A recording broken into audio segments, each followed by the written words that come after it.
Hello student, आज आपण पाहणार आहोत बेसिक अल्जेब्रिक एक्सप्रेशन. खूप विद्यार्थ्यांना काय राहते, बेसिक माहिती माहित नाही राहत, त्यामुळे काय होते त्यांच्या मनामध्ये गणिताबद्दल आपल्या मॅथ बद्दल भीती क्रिएट होते. ठीक आहे, तर आपण बेसिक गोष्टी जर चांगल्या प्रकारे शिकलो तर आपल्याला मॅथ बद्दल आपल्या मनात कोणती भीती राहणार नाही. तर पहा स्टुडंट, आज आपण अल्जेब्रिक एक्सप्रेशनचे ऍडिशन, सबट्रॅक्शन आणि मल्टिप्लिकेशन कशा प्रकारे सॉल्व्ह केले जाते ते आपण पाहणार आहोत. या ठिकाणी पहा, याला कोइफिशियंट म्हणतात आणि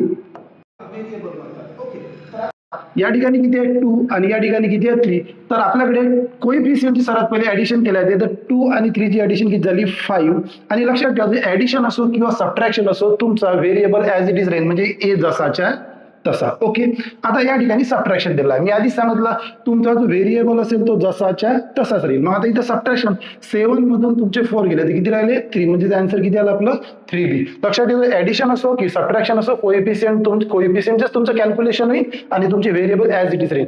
पण आता आपल्याला मल्टिप्लाय करायचं होतं. मल्टिप्लाय मध्ये काय होते ते पाहून घ्या. आता इथं मल्टिप्लाय मध्ये सरळ सरळ पाहिजे. 3 टू किती झालं 6. आणि मग काय करायचं, तुमचा कोएफिशियंट व्हेरिएबल सुद्धा ऍज इट इज द्यायचा. पण मल्टिप्लाय मध्ये लक्षात ठेवायचं त्याच्या पॉवरची ऍडिशन होते. म्हणजे इथं पहा 2 च्या डोक्यावर किती आहे, पी च्या डोक्यावर किती आहे 2 आणि इथं काही नाही म्हणजे 1. म्हणजे इथं किती आपल्याजवळ 2 + 1 किती झाले 3. इथं सुद्धा काय करू आपण, मल्टिप्लाय करू. किती झाले इथं 15.